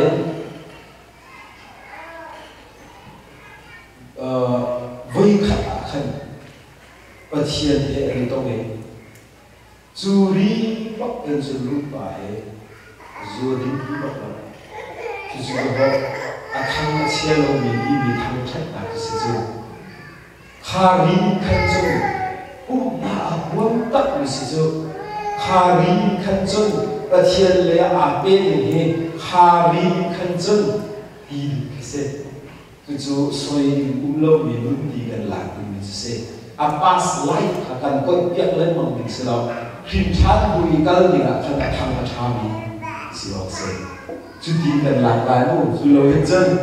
perfect akan kit dia punya kan ruang nak ni kan makoi ni selalu kan makhluk to kan view pun akan boleh mana upah akan berkorban dia minta terselesai kan sesemu jadi mimpi itu dan dosa itu ni zaman aku akan mimpi zapi wang mimpi itu aham le zajan achami itu nawadhan ni atuk naik kita kita hisap baru le cinta tak akan cewek dan hak lain di kepala jawab nomination dia upatim nak songkena wan koi dia jawab dan ni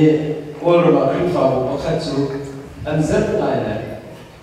nomination untuk lain ko an dusak dan ni apa sakar ko min anjir mimpi ni le apa tu le kan zau le apa sako iman dan depeng le kali itu kurang lain mimpi lucu zai mo ruat man lo ke mini sai ma kan chi kan le ma kha polse chat ni nga chen kan thim di mi ba he an kong lam an biography ni pi nan the ti tha an sim de la congregational debate mi pi vote pang mi he kul rang to ken vote lak la o mi pi kan thut tu ke athale man the la e je ti atika kan congregational debate he pan je thiam lo chen mi pi vote thi atlam king chen ti la so mi pi hi tha te upa ni kan sin chot ma lo chen thil tha ki lak khan he chia so an sin tu ni ma le ke se lung fi te kan sin di huwa kan sin mi chunga kan vote an la ni bi se kan mi chu zai thei le lo e ke kan lu sak ni ko ka ba he se sin ti ti thim jong khau kho cha a fair sin na ka cha le huwa ho mana hal ni ka chu leadership training ke tak te chon ding ki se cha khai lo ka adam da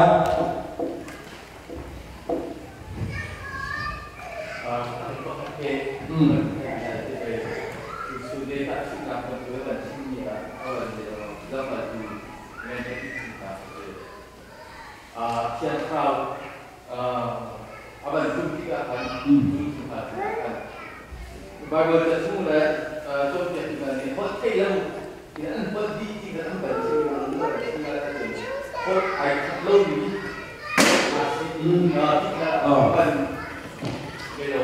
và thì ôn khát lâu đi thì cái xin lâu đi trả hôn bị phá ăn mà làm hôn đến tôi đến thấy đi cái gì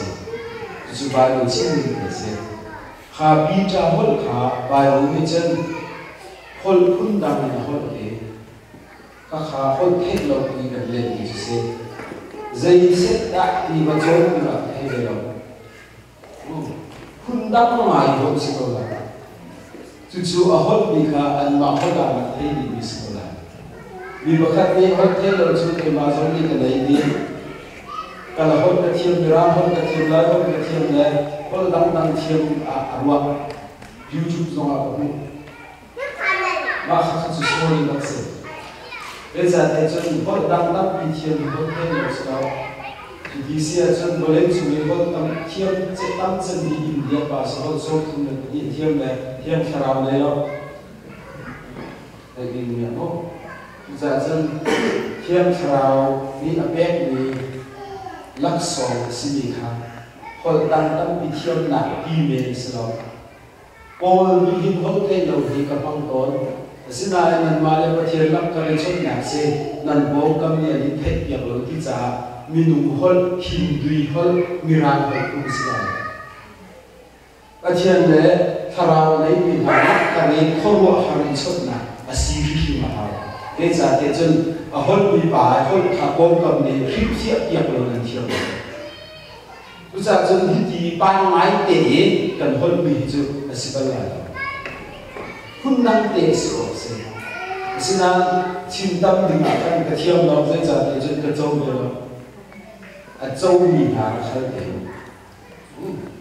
thảo thiên bề lắc sổ và cả khăn ải bên lý cần đi ní và đun xuông cái ông lâu cái phun hà chim chả lâu cần châu lâu mì rong sẽ cần châu mì thế nào chú về cái mì sẽ cái châu về lâu lại hôn thế lâu châu bắc ấy cần hôn mì rang hôn chưa xin lại cái khảo này cũng đang để biết gì xin lại cái gì cái này chứ cái mà trong cái lối mình trong khi mà chín biết đi khi cần đúng đấy cái mà cũng giống là cái làm mình cũng đang ngại mình hiểu xe ba lần khi khảo mới bạn tôi làm tôi khi dây đi đạp xin cái gì rồi bạn không quá thế là làm không làm cái luôn đi này khăn đi trả hôn thế là cái gì cả Hebrew hôn đi à hôn đi anh mà chiêu hôn đi anh mà thế đi mình chân cái dù lo hôn đã tắt cái khảo này à ai suốt đời này là cái dù dù lâu bên chân Bible này Hebrew hôn đi cho ai hôn đi cho Hebrew hôn đi câu làm Arabic hôn thì chân Arabic hôn đi là hôn đi anh mà chân nó hôn đi là cái câu là chứ Bible mất đi hôn phun đặng đi hôn thì cái cả chân cần đi là chim phân har ngai ni kun dam de phun chu silai ni chu kachin thot thot se alo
become third become hun ram vi chuai lo ta na ya kan chen de ve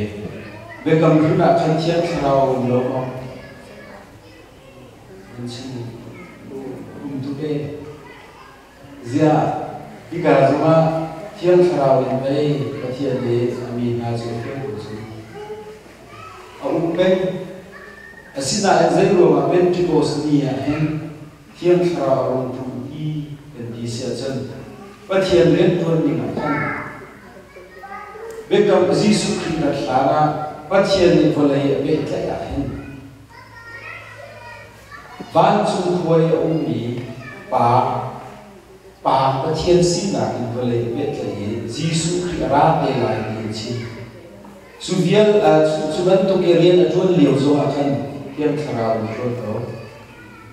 chớ Giêsu Christ xin minh tên là ra ấy Giêsu Christ ne ani ni chin ve ke aka humi chu pa humi an si de chu lo so no in ke chu ba na ka la e thiam khra ra ka hawi ati asina ai na Giêsu Christ li la ni ma thai dal den ni zo ka re ma lo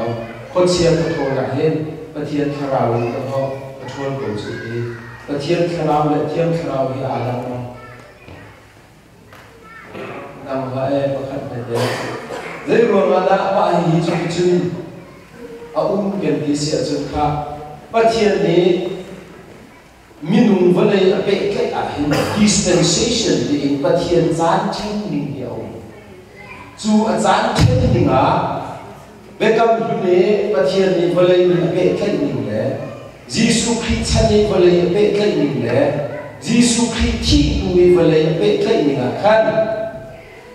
kharau chan a khen na muk sak na si kharau ra ni ka tu cha cha ta tua cha Giêsu Christ chin ning te thiam kharau lo ngen tuan chan si pa le phai ba na um to ken velaya thiam kharau lo ngen chon chang chang se tu cha cha thiam kharau chan ti lak tar na cha amma a khan nol vial che thiam kharau chu na phian chin na ma khô bồi bắc khăn đi của ông ấy bồi đặc biệt anh vẫn sáng thì đã khăn khô bồi đi bồi thằng sna hand over nón này nạp ra là dây sông bé hand đi bé vẫn tụ kiến vẫn chia đi vào đây bé cái đã hết chăn thà rau chăn cả hết bé cầm hút liều khăn ban chu quậy ban chu mình là về lối về chân của nên và ba chana và ba mang en chốt tu chana chốt ba lên và ba đi đi của nên thiang khảo lối chốt trong hình chân của nên akan serbiat sa thiang khảo khá đắc để ra của nên của mình anh ấy lại cái chuyện về sự làm thông tin thiang khảo về sự tốt của chú tu ra chân đi hiện gần như lại bây giờ thấy nó phôi đã đến khảo chân tiền chân khảo hôn trả thiang khảo phán tiền tuổi sẽ cho thiang khảo đi là cần dây dốc để đi nó lại là biết để dốc để đi ô tu ra chân thiang khảo là phân và thiang si bị lạc khảo đi thiang cần thật sự sẽ tu ra chân thiang khảo cũng bắt định sẽ thiang khảo hiện biết tắt tiền không định sẽ thiang khảo hiện biết tắt tiền đây cần là bên bì cả bằng chiều sẽ tu chân ảnh dễ dàng để chân vấn đề bị bội bạc đi khảo lên bằng cái này bà xin đã khảo ban chú ý mình tu đi vấn đề là thiên mình nuôi bé thì khảo luôn lên bằng bé cái gì thiên mình làm thật sự sẽ chân là hết địa khăn khăn để mi viên để bé thì sao thiên khảo đi vấn đề bị cho chui bên câu này có giấy của thiên khảo cho ông đi câu ấy xin lại mi một khát hiếu thắng thì chân cần chui ở ông hảo cần chui ở chân ông chia nấy vào đâu